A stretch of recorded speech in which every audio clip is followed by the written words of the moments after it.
and welcome to Phoenix News. Today, as part of our series on British culture, we'll be doing a segment on British food.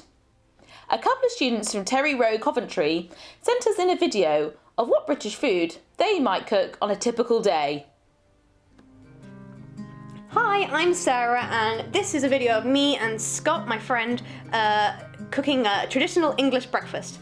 So we're using a special pan that's made specially to cook full English breakfasts, but you can just use more than one frying pan and cook them all in different pans. That's absolutely fine. We're cooking hash browns, which are like fried potatoes, and then bacon and sausages. We're also going to be cooking a fried egg and fried tomatoes later on, but you'll see them go in a minute.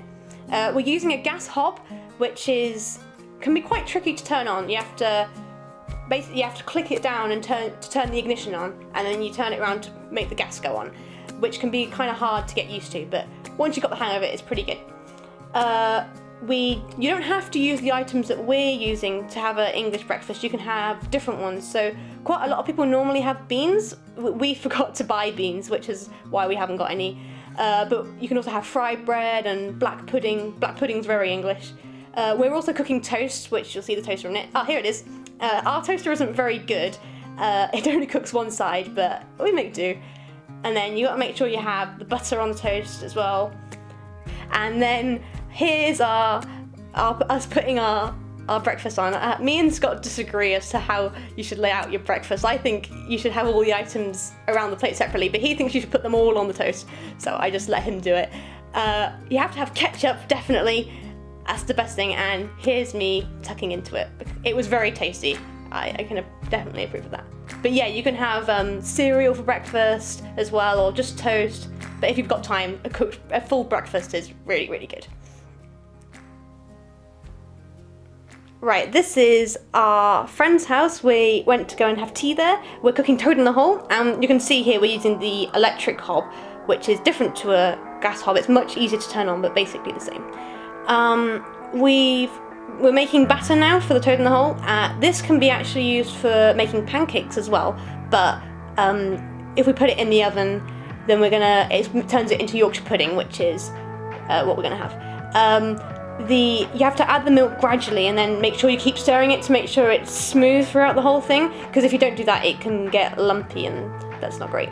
We're adding in some herbs and some salt to make it savoury. If you want to have pancakes, you can add sugar in instead, and that will make it sweeter.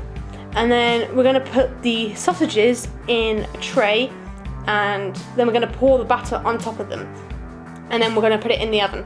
So when you put things in the oven, make sure that you're using oven gloves so you don't burn your hands. This isn't so much a problem when you're first putting it in, but definitely when you're taking it out, make sure you're using the oven gloves. And it goes in for about 45 minutes, so we're going to set a timer, and then how time flies, here it's come out. And when you take it out of the oven, you need to make sure that it's this sort of colour, so it's brown. It's not the same yellow that it was when you put it in, otherwise it's not cooked properly. And then now Scott's going to make some gravy. So Coventry is in the Midlands, but in the north of England, gravy is very important for a proper English meal. And then here we go. Here it is complete, and we're adding the gravy on top, and it was delicious, I can tell you.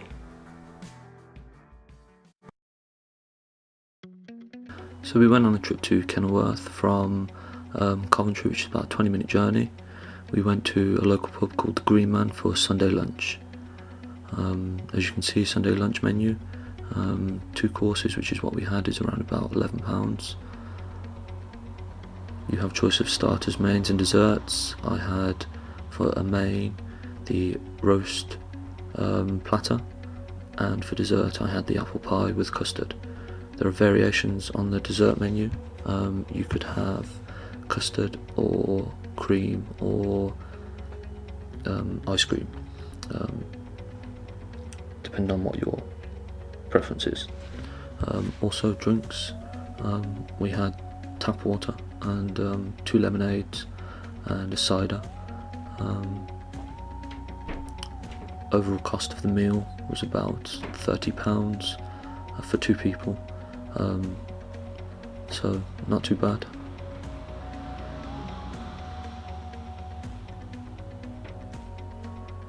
The main roast will vary depending on which pub you go to. Everyone has their own ideas on what should be included in a Sunday roast. And this was the Green Man's version.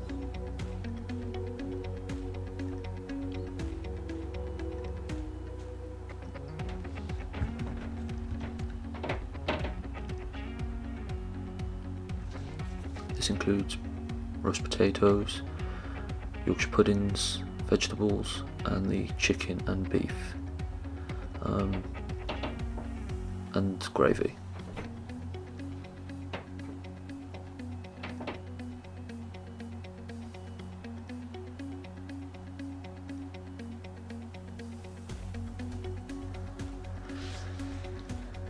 And then to follow the main was the dessert, which was apple pie and custard.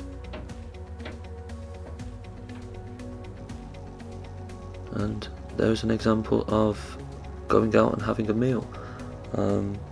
Thank you. Thank you, Sarah and Scott, for sending that in to us.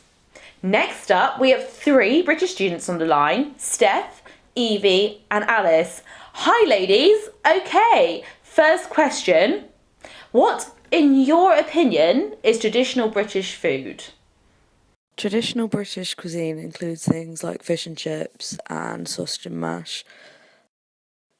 I would say roast dinners, fish and chips, nice cup of tea, scones, cream and jam, Victoria sponge, Yorkshire puddings. Traditional British food to me would be having a roast or a shepherd's pie and having some cream jam with some scones for afternoon tea. Okay, brilliant. Second of all, what is your favourite British food? My favourite would be a roast because it's the best thing to have on Sunday. My personal favourite British food would be roast dinners, and more specifically, my nan's roast dinners. She makes her own Yorkshire puddings and her own gravy, and my granddad grows his own vegetables, so they're fresh, and it's just amazing. Roast dinners just win over anything. My favourite British food has to be fish and chips. Thank you, ladies, for taking the time out of your day to talk to us. I hope you all at home enjoyed this segment on British food, and I hope to see you guys tomorrow.